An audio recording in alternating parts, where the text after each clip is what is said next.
que le véritable amour, il est dans le détachement. Et le détachement, ça veut dire le véritable amour pour la personne, ce qu'elle est.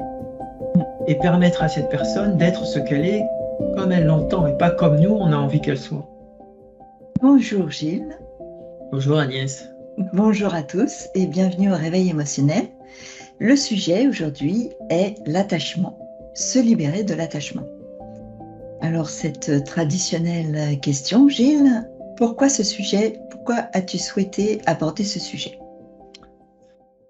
Alors, le sujet de l'attachement, il est précieux pour tous parce que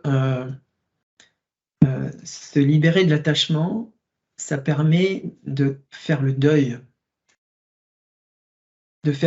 d'une personne qu'on a perdue, d'une personne qu'on a quittée, par exemple, et il y en a dans notre vie, beaucoup. Faire le deuil d'une maison, d'un lieu, faire le deuil d'un travail aussi, quand on est obligé de quitter son travail. Et du coup, ne pas traîner ses casseroles, comme on dit, dans sa vie et ne pas reproduire le traumatisme, la blessure passée. Donc, se libérer de l'attachement, c'est quelque chose qui est très important dans la vie de tous les jours. Même si on a fait le choix Même si on a fait de le se choix. libérer d'un travail. Même si on avait fait le choix. Alors, on discutait avec une personne qui me disait: «Mais c'est quoi ton critère d'attachement?» Je lui dis: «Un critère d'attachement par rapport à une personne que j'ai quittée, c'est, de pouvoir aimer cette personne, même si je l'ai choisi de la quitter». Ça, c'est un vrai critère et c'est pas simple, mais ça demande un vrai travail de libération qui nous empêche de reproduire le même schéma avec la personne qu'on va rencontrer quand c'est une personne. D'accord.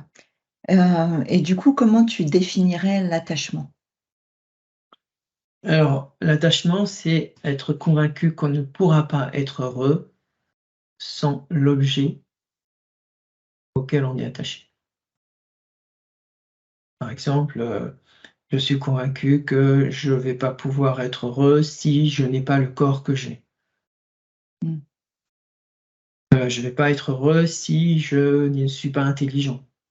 Je ne vais pas être heureux si, je n'ai pas tel partenaire. C'est ça l'attachement. D'accord. Ça peut concerner tout dans notre vie, ça peut être nos enfants, on est attaché à nos enfants. Or, Mmh. nos enfants ont besoin de liberté pour s'épanouir. Donc l'attachement concerne notre vie dans tous les domaines. C'est un sujet qui est vraiment, très important et je peux en citer d'autres, hein, je peux citer par exemple l'attachement à la famille, l'attachement aux amis, aux animaux aussi. Est-ce que vous êtes attaché à votre animal préféré? Mmh. Et si cet animal partait, imaginez, vous pouvez aimer, d'ailleurs, vous ne pouvez pas vraiment aimer une personne ou un animal si vous n'êtes pas détaché. Tant que Ouais. vous avez peur de perdre cette personne, vous ne pouvez pas l'aimer. Ça, c'est très important, faut le comprendre. L'amour-passion, par exemple, ça n'est pas de l'amour, c'est une dépendance, c'est Mmh. un attachement. Alors ça peut être très beau, mais ça reste un attachement. Mmh. Pourtant, on pourrait penser que, si on n'est pas attaché, alors, c'est qu'on est indifférent, tu vois? Est-ce que Justement pas, mmh, parce qu'on ne sait pas que, par notre culture, que le véritable amour, il est dans le détachement et le détachement, ça veut dire le véritable amour pour la personne, ce qu'elle est mmh, et permettre à cette personne d'être ce qu'elle est comme elle l'entend et pas comme nous, on a envie qu'elle soit. Éduquer nos enfants, par exemple, avec détachement, c'est encore plus les aimer, puisque ce n'est pas les obliger à vivre quelque chose ou à faire quelque chose. Je suis fier de mon fils s'il a fait telle grande école, par exemple. C'est pas ça de l'amour. mmh, bien L'amour de sûr. son fils ou de sa fille, c'est de l'aimer telle qu'elle est et de la laisser choisir sa voie.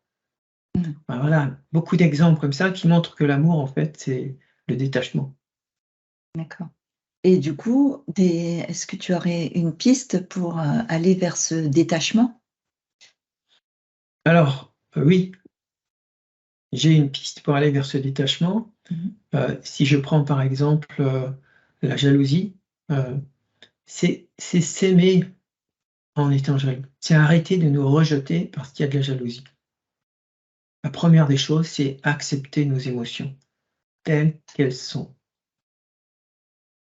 Accepter notre peur, accepter notre tristesse, notre colère.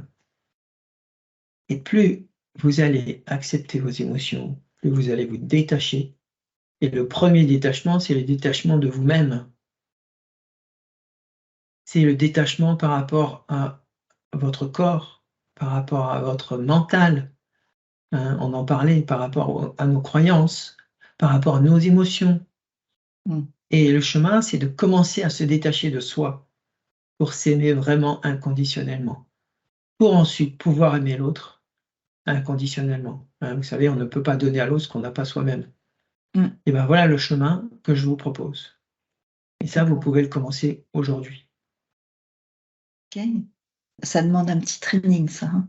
Un petit training, oui. Effectivement. Et on fait des trainings régulièrement pour petit à petit acquérir cette capacité à nous détacher des choses, à nous détacher de toutes les choses, qu'elles soient agréables ou désagréables. D'ailleurs, on parle souvent du désir. Le désir, être attaché au désir, c'est une forme de dépendance comme une autre.